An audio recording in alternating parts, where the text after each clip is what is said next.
And my topic today is how we will know that Russia has been consecrated to the Immaculate Heart.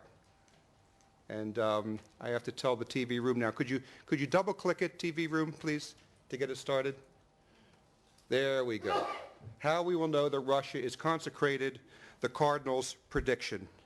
And what we're going to be looking at is lessons from the Consecration of Portugal, 1931. Now, Our Lady of Fatima requested that the Pope, in union with the world's bishops, consecrate Russia to the Immaculate Heart of Mary. If this is done, she promised Russia would be converted and a period of peace would be granted to the world. Now, this conversion of Russia means the conversion of Russia to the Catholic faith, and this is not only a point of common sense, but it's also the testimony of Sister Lucy. Father Joaquim Alonso, probably the top Fatima expert of the 20th century, Father Alonso, who had many interviews with Sister Lucy, wrote that Lucy said, "We should affirm that Lucy always understood that the conversion of Russia is not to be limited to the return of the Russian people to the Orthodox Christian religions, rejecting the Marxist atheism of the Soviets, but rather it refers purely, plainly, and simply to the total, integral conversion of Russia to the one true Church of Christ, the Catholic Church. The conversion of Russia is conversion to Catholicism." Now, we know that on March 25th, 1984, Pope John Paul II consecrated the world to the Immaculate Heart of Mary, and most of the world's bishops did not join him.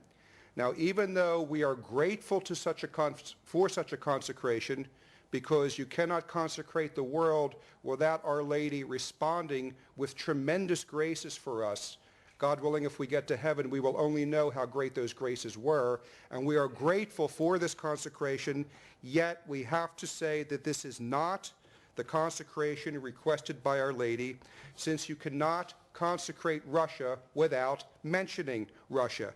As Dr. White says, it's like writing out a recipe for beef stew without mentioning beef. And we know this was not the proper consecration of Russia because we are now 26 years after the consecration, and there is no indication of Russia converting to Catholicism. Now, apart from this obvious fact, there is another way we can know that Russia is not yet properly consecrated. The most striking historical event that demonstrates the proper consecration of Russia was not fulfilled is to contrast the effects of the 1984 consecration of the world with the effects of the Portuguese bishop's consecration of Portugal in 1931. And that's the story I'm going to tell you this morning. The Patriarch of Lisbon at the time, the eminent Cardinal Cerejeira, he said that what took place in Portugal in the 1930s and in the 1940s is a sample. It's a preview of what Our Lady has prepared for the entire world when Russia is consecrated to the Immaculate Heart of Mary. Here is what Cardinal Cerejeira said. He said, "What has taken place in Russia proclaims the miracle, and it foreshadows," this should be working, yes, "and it foreshadows what the Immaculate Heart of Mary has prepared for the world." This dramatic consecration of Portugal to the Immaculate Heart of Mary demonstrates the power of Our Lady and demonstrates her fidelity in keeping her promises. The bishops of Portugal consecrated their nation to the Immaculate Heart of Mary on May 13th, 1931. And the effects wrought from this consecration were so spectacular that Frere Michel of the Holy Trinity calls Portugal at this time the showcase of Our Lady. It seems that Our Lady used Portugal to show on a national level, in one nation, what Our Lady will do worldwide when the Pope, in union with the world's bishops, consecrate Russia to the Immaculate Heart of Mary. Thanks to this 1931 consecration, we here see the flag of Portugal. Portugal at this time experienced what has been called a threefold miracle. First, There was the magnificent Catholic Renaissance, a great rebirth of Catholic life. Second, there was a miracle of political and social reform, a miracle of Catholic social order.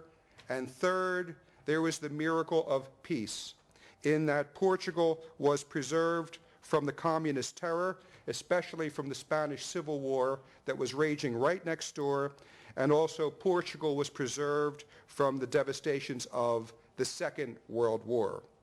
Cardinal Cerejeira, on May 13th, 1942, he did not hesitate to attribute to Our Lady of Fatima the great graces that she had obtained for Portugal during this time.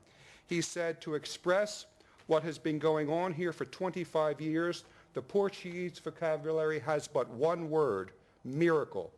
Yes, we are convinced that we owe the wonderful transformation of Portugal to the protection of the Most Holy Virgin. So we're going to talk about this 1931 consecration, and then we're going to talk about the great graces that this consecration procured. Now, it was on October 13th, 1930, that the Catholic Church gave its solemn canonical approval to the apparitions and to the message of Our Lady of Fatima. Now, this naturally aroused a great enthusiasm throughout Portugal, and it was at this time that the bishops of Portugal, gathered around Cardinal Cerejeira, decided to give a public testimony to devotion to Our Lady of Fatima. And they decided that on May 13th, 1931, a great national pilgrimage of thanksgiving would be organized under all the bishops of the country, and then on that day, May 13th, the bishops would solemnly consecrate Portugal to the Immaculate Heart of Mary. Now, the bishops had already made this decision to consecrate Portugal to the Immaculate Heart in January 1931, and they did this when they were together on retreat. And interestingly enough, this retreat was preached by Father Matteo Crowley, who was the great apostle of the Sacred Heart of Jesus. And it's also been said that Sister Lucy herself was the one who inspired the idea of this consecration. Now, in 1928, on the Feast of Christ the King, the Portuguese bishops had consecrated Portugal to the Sacred Heart of Jesus. So these bishops quite rightly saw the consecration of the nation to the Immaculate Heart as a continuation, as the natural completion of this first act. So on May 13th, 1931, 300,000 of the faithful came to Fatima for the event. And if I may, I would just like to read the beautiful consecration formula of these good bishops. It is a real testimony to the faith of the Portuguese episcopacy of the time. Here is the consecration.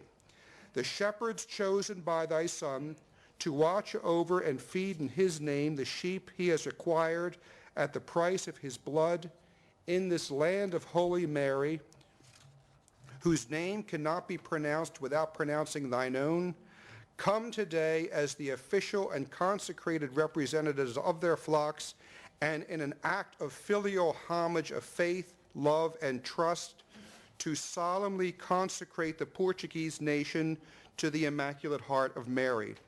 Take it from our fragile hands into thine own. Defend it and guard it as thy own property.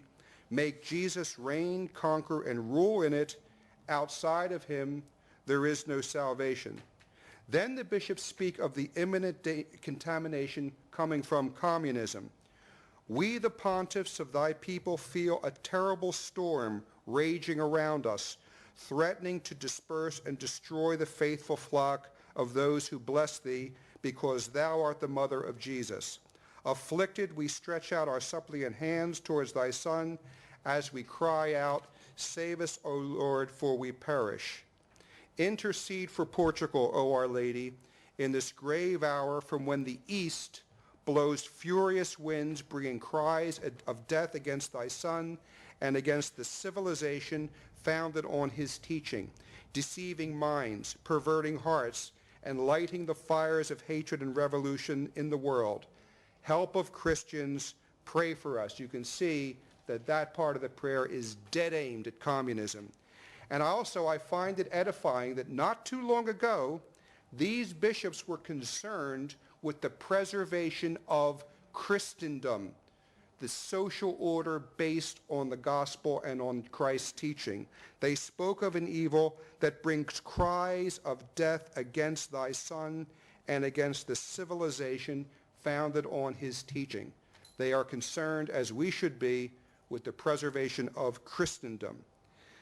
Then the bishops turned their attention to the growing breakdown of morality in society. Intercede for Portugal, Our Lady, in this troubled hour when the unclean waves of open immorality, which has even lost this notion of sin, exalt the rehabilitation of the flesh in the face of the very cross of thy Son, threatening to choke in this world the lily of virtue, nourished by the Eucharistic blood of Jesus. Virgin most powerful, pray for us. Intercede for Portugal in this hour of passion and doubt, when even the good run the risk of being lost. Unite all the Portuguese people around thy Son in the love of the Church and also in the cultivation of virtue, in respect for orders and fraternal charity. Queen of Peace, pray for us. They go on, remember, patroness of our country, that Portugal once taught so many lands to proclaim thou blessed among all women. In remembrance of what it did for thy glory, Our Lady of Fatima, save it by giving it Jesus, in whom it will find truth, life, and peace. This is a beautiful prayer, full of faith.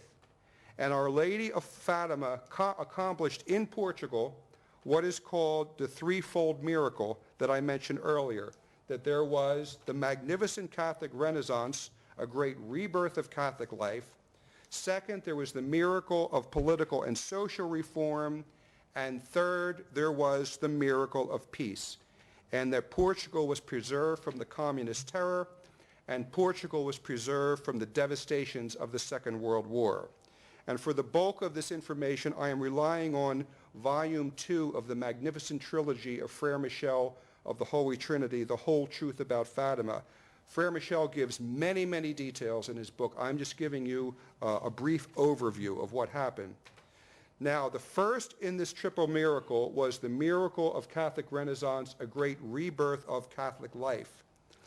Now, this Catholic rebirth was so striking, so dramatic, that even the people who lived through it recognized it and attributed it unquestionably to the work of Our Lady of Fatima.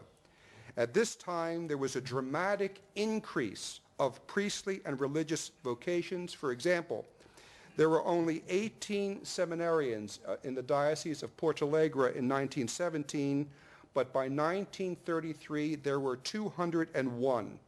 And diocese after diocese in Portugal tell the same story, growth.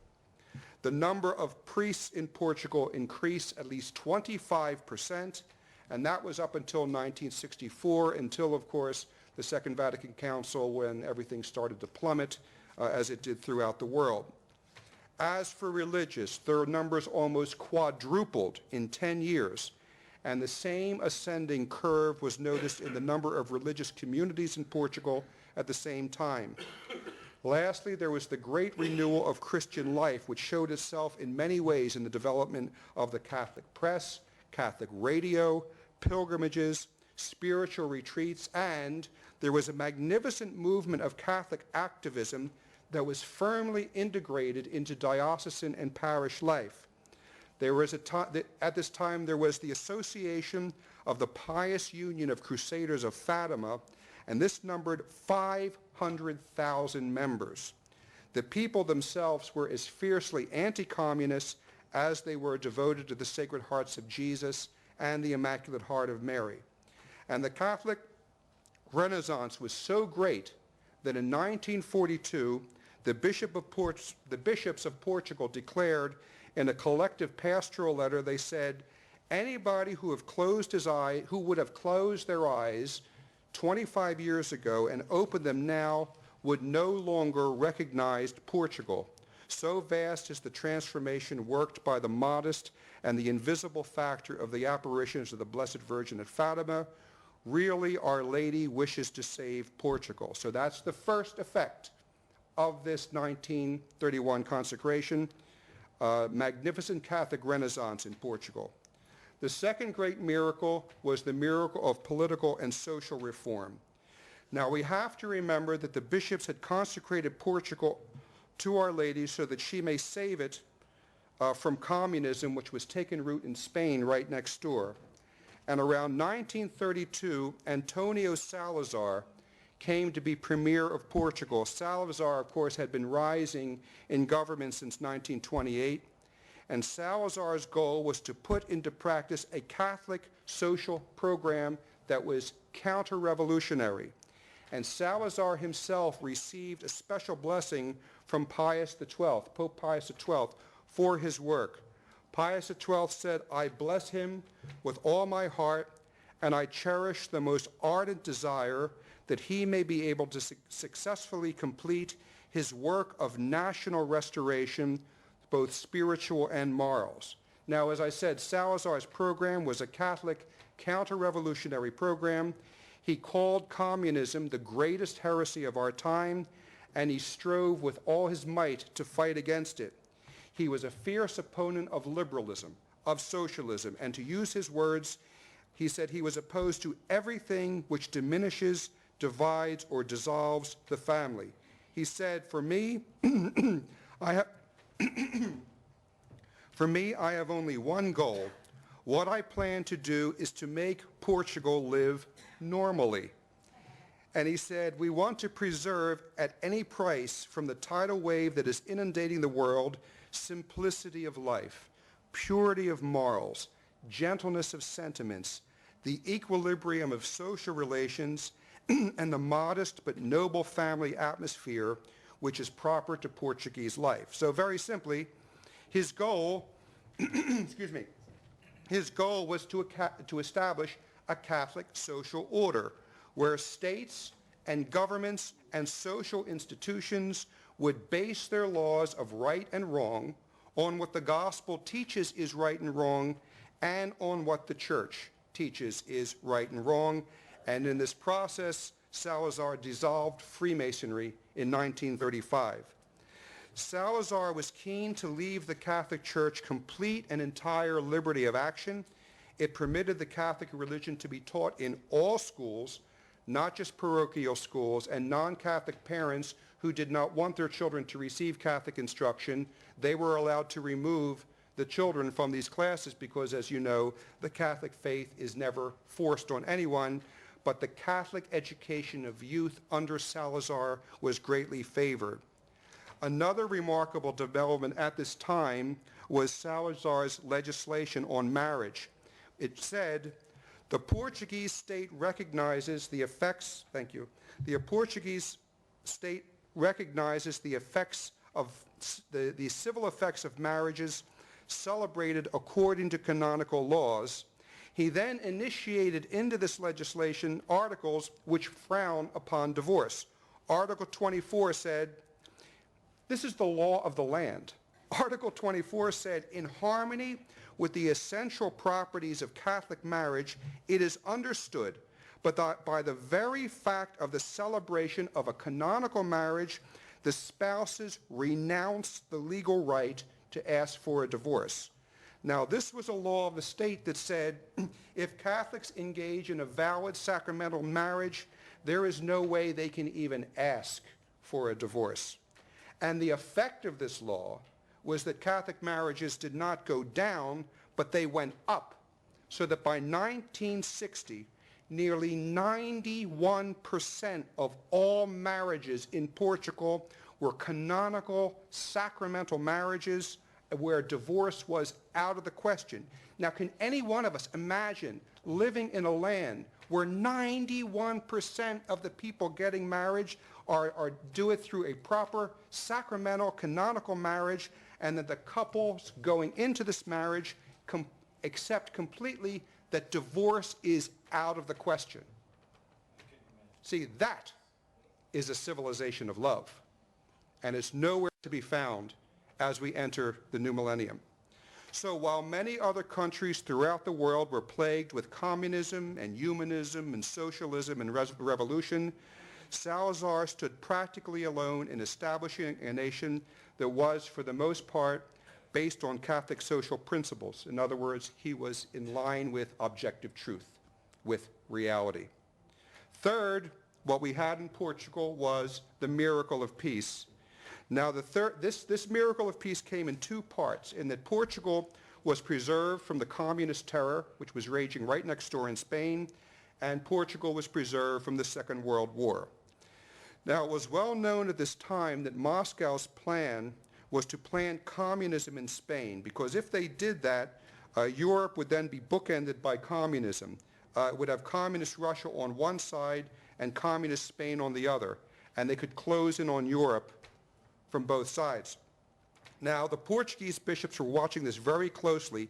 They were watching the events in Spain. We have some footage here from actual footage from the Spanish Civil War. And they were afraid from Portugal.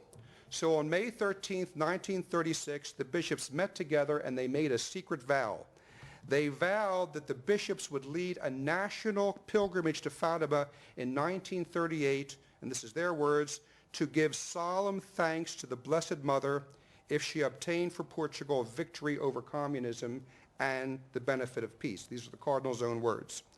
Now, on July 13th, 1936, just 2 months after their vow, there was the assassination of the monarchist deputy Calvo Sotelo, which marked the beginning of the Spanish Civil War. And as Frere Michel points out, the threat to Portugal was very grave. Humanly speaking, it seemed inevitable that the revolutionary contagion would sweep right into Portugal, which was very small and helpless. And it never did. And it could have, and it almost did. For instance, on September 8th, 1936, 2 Portuguese ships mutinied to join the communists in Spain. And as soon as Salazar heard this, he gave the order that these ships be bombarded until they either surrendered or sank. Now, when Salazar did this, he received the full backing of the bishops of Portugal. I can't imagine Cardinal Mahoney in our country anyway. But, oh, peace, peace. But when Salazar did this, he received the full backing of the bishops in Portugal, and it wasn't long before the mutineers came to their senses. And afterwards, the bishops themselves wrote about the event. They said that a revolutionary movement got underway, which was quickly snuffed out. Thus, Portugal can continue in tranquility on the path of peace and progress. Now, there was one major danger averted, and almost a year later, there was another. There was an attempt on Salazar's life. It happened on June 4th, 1937.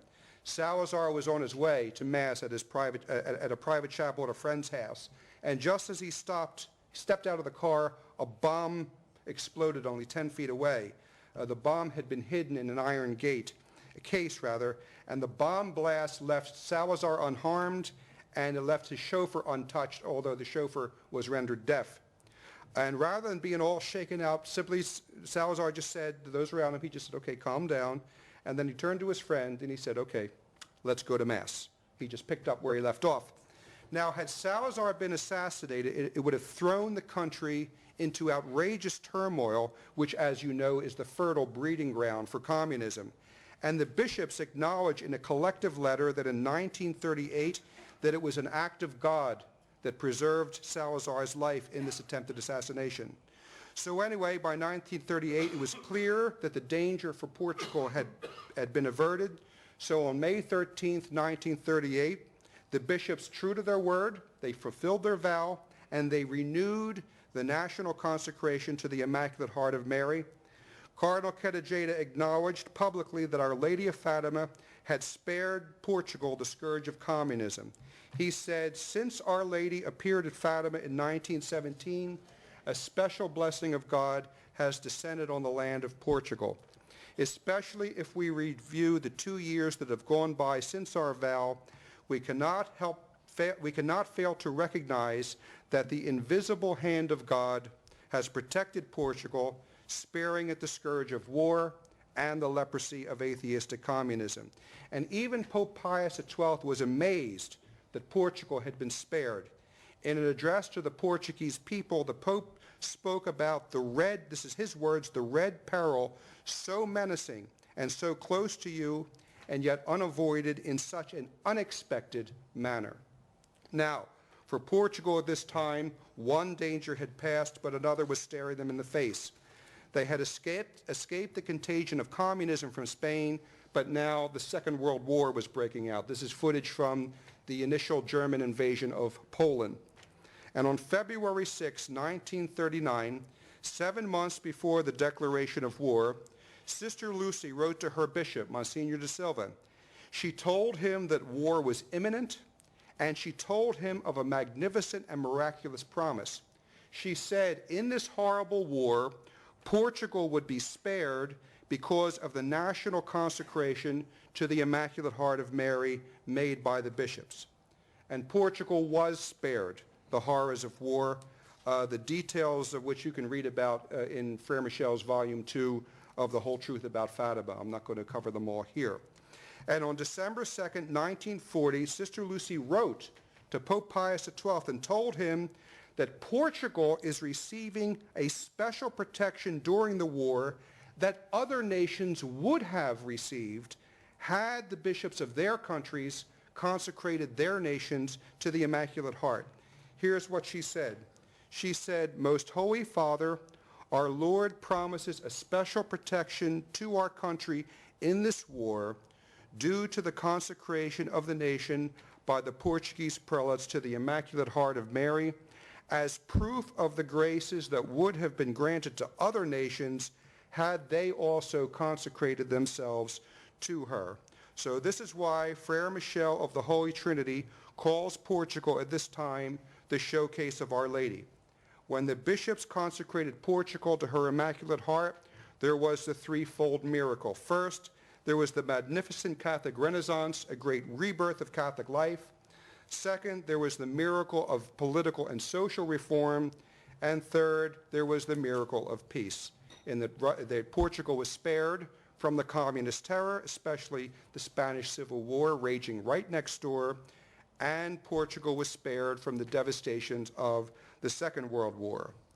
And this threefold miracle that Our Lady accomplished on a national scale in Portugal is something that she wants to do worldwide in an even more magnificent manner, but it will not happen until the Pope, in union with all the bishops of the world, consecrate Russia to the Immaculate Heart of Mary. So it's not hard to understand why Portugal at this time has been called the showcase of Our Lady. And this triple miracle that we see here stands as a preview of how the world will look after the consecration of Russia. And this preview is also helpful to us. It is a gauge by which we can judge the present. If we contrast the threefold miracle of Portugal to the present condition of Russia and the present condition of the world, because the promises of Our Lady are to the world, we see that the proper consecration of Russia has not yet been achieved. We'll take a look at these contrasts one by one. After the consecration of Russia was the great Renaissance, a great Catholic Renaissance in Portugal, a rebirth of Catholic life. But since the 1984 consecration, there is no rebirth of Catholic life in Russia. The Catholic Church is still a minority religion in Russia. The largest in Russia is the schismatic Russian Orthodox. The next after that is Islam. And that's followed by a conglomeration of Protestant denominations. The Catholic religion in Russia has only the status of a sect among sects. It's on the level with various minority religions such as the Moonies, the Mormons, the Quakers, the Jehovah's Witnesses, the Hare Krishna, the Church of Scientology. And in fact, United Press International recently reported that the Russian Orthodox Church in Russia says there are now over 5,000 sects in Russia that involve up to 10 million people in that nation. Father Yevgeny Tremaskin, deputy head of the Rehabilitation Center for Victims of Non-Traditional Religions and Occult and Sorcery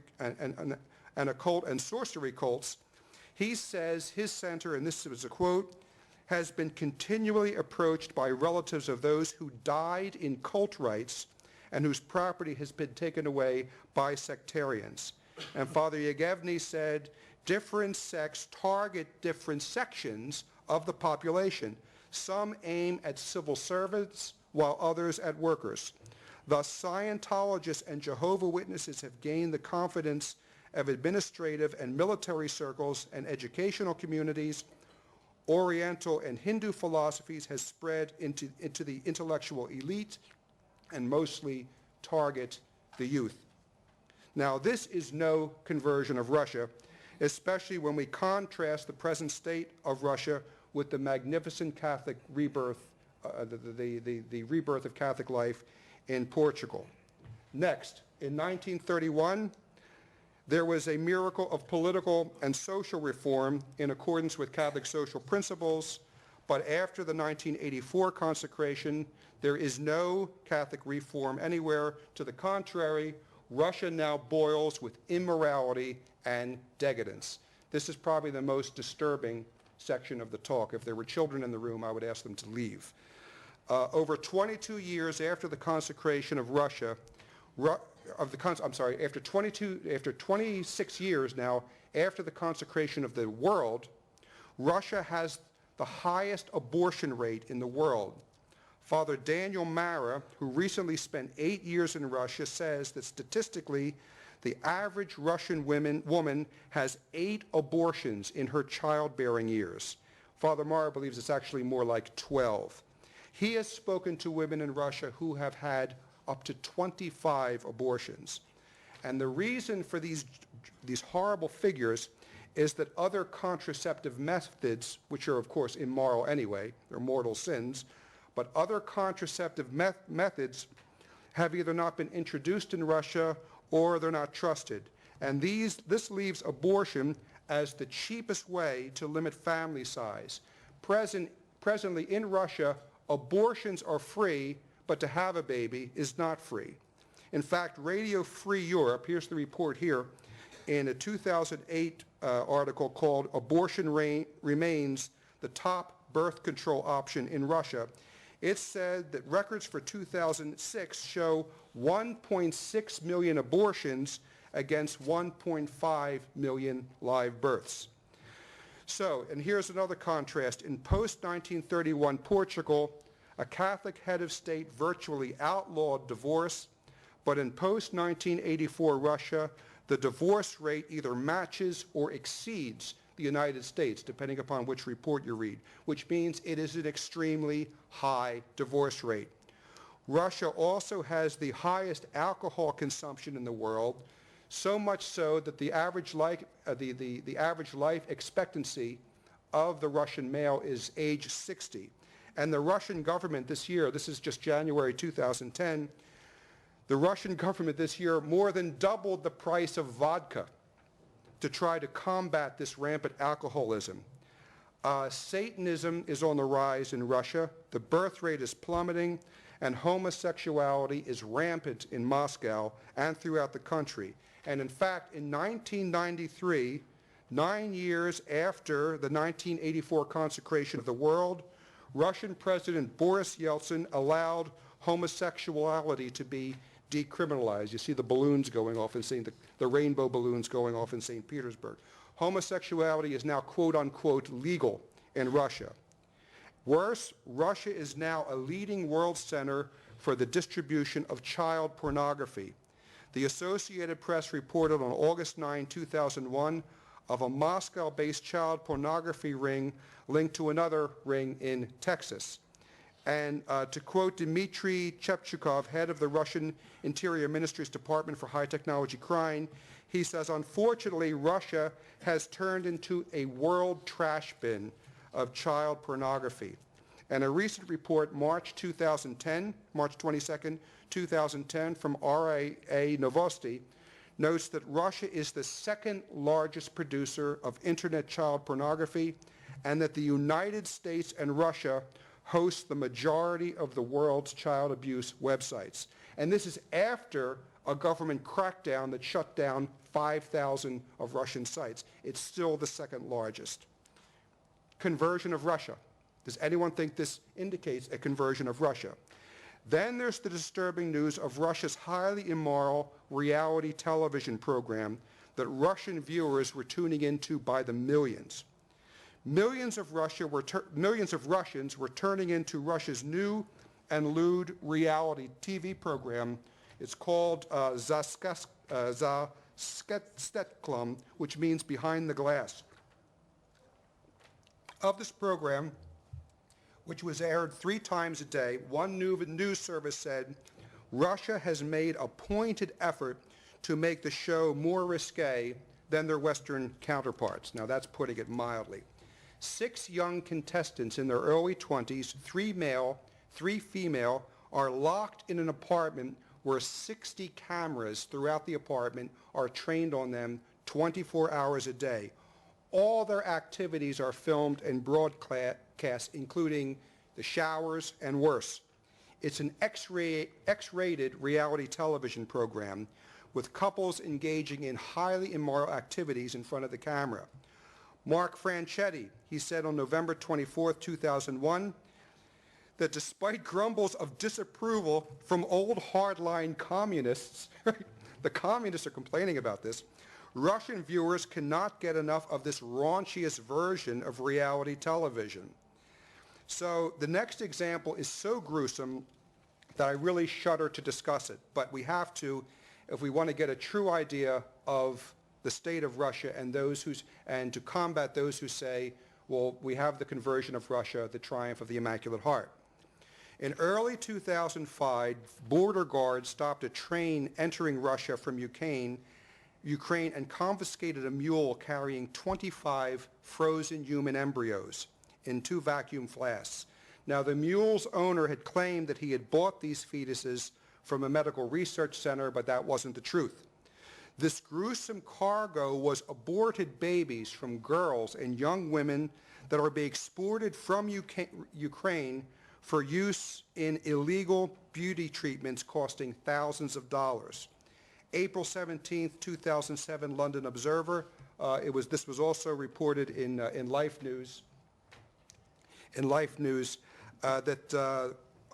racketeers are paying women to sell their aborted fetuses to quack clinics for nearly £10,000. And of course, these are for courses in anti-aging injections, and it claims to rejuvenate the skin and to cure a raft of diseases. It is thought, says the Observer, that women in the former Soviet Republic are being paid £100 to persuade them to allow their fetuses to have abortions so that their fetuses will be used in these treatments. Most of these fetuses are sold in Russia for up to £5,000 each, and some are paid extra to have abortions later in their pregnancy. Now, even though abortions performed more than 12 weeks into pregnancy are restricted in the Ukraine, these later abortions are encouraged because of the alleged curative powers from these older aborted babies. And these are all used in these salons given in injections for supposedly anti-aging. The process, of course, involves corrupt doctors. One policeman says when a doctor wants a fetus to sell, he tells the girl there is a medical reason for her to wait for an abortion later than 12 weeks. The woman will be paid to wait until a later stage, and she may never know she's duped. Her aborted baby would then be passed on to a middleman or an institution, would be cut into separate organs before placing these into storage. The body parts are then sold and taken abroad. Now, even though these injections using fetal cells are banned in the Ukraine and Russia, they are still nonetheless widely available in salons that charge up to £10,000. One fashionable Moscow clinic promised to take 10 years off your face. And Professor Vladimir Smirnov, director of Moscow's Institute of Experimental Cardiology, said, "We are talking about a huge, corrupt, and dangerous trade in quack therapies, and Russian law that's supposed to be taking care of these things, restricting these things, are notoriously lax." Now, would anyone in their right mind consider this to be a conversion of Russia? Would St. Padre Pio, St. Maximilian Kolbe, St. Teresa of Lisieux call this a triumph of the Immaculate Heart? To call what I have just described here the triumph of the Immaculate Heart promised at Fatima is blasphemy. So we will move on to the third contrast, that as a result of the 1931 consecration, Portugal was granted a miracle of peace. It was spared the horrors of the Spanish Civil War and World War II. And by contrast, there is no peace since the consecration of the world. And this peace is not going to be for Russia alone. It's reasonable to assume, Our Lady said, a period of peace be granted to the whole world.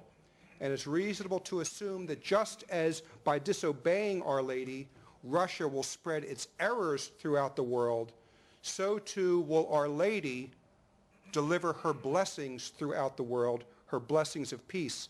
And this applies to not just Russia, but we have people here from Africa, people here from India, people here from Australia. It will apply to your country as well, just as the errors of Russia are now applying to all these countries. So there's no need to go on about the dearth of peace. We know it. So in any event, just to sum this up, Our Lady requested that the Pope, in union with the world's bishops, consecrate Russia to the Immaculate Heart of Mary by name. If this is done, there would be the conversion of Russia to the Catholic faith, and a period of peace would be granted to the world. But what happened in 1984 is that the Pope, without the world's bishops, well, without mentioning Russia, and with no union of the world's bishops, this thing is cutting out on me. Here we are. Without the world's bishops, consecrated the world, not Russia, and as a result, what we have is we have no conversion of Russia to the Catholic faith, and we have no peace. We have the war in Afghanistan, the Twin Towers. We have Iraq. We have Israel now beating the war drums for an attack in Iran. We have Israel's brutal invasion of Gaza, where they just slaughtered civilians, the majority being women and children. We have the persecution of Catholics in India. We see that protest sign of prayer to stop the persecution of Indians in Orissa. So there is no peace. And we review, of course, the contrast that in 1931, there was due to the consecration of Portugal, there was the great Catholic Renaissance in Portugal, a great rebirth of Catholic life. But since the 1984 consecration, there is no rebirth of Catholic life in Russia. In 1931, we had the restoration of Catholic social order in Portugal thanks to this consecration. But in the 1984 consecration of the world, there is no Catholic social order in Russia, but Russia boils with immorality and decadence. And finally, in the 1931 consecration, I think my battery is going dead. Here we are. In the 1931 consecration of Portugal, we had the miracle of peace. And since 1984, of course, there is no peace. So we know that we have Cardinal Cerejeira's prediction that what happened in Russia is a foretaste of what will happen throughout the world. He said, Cardinal Cerejeira said, what has taken place in Russia proclaims the miracle, and it foreshadows what the Immaculate Heart of Mary has prepared for the world. And we pray that the Pope, in union with the world's bishops, as soon as possible, for the good of ourselves, for the good of our children, for the good of our nation, for the good of the world, will consecrate Russia to the Immaculate Heart of Mary in union with the world's bishops. Thank you for your attention.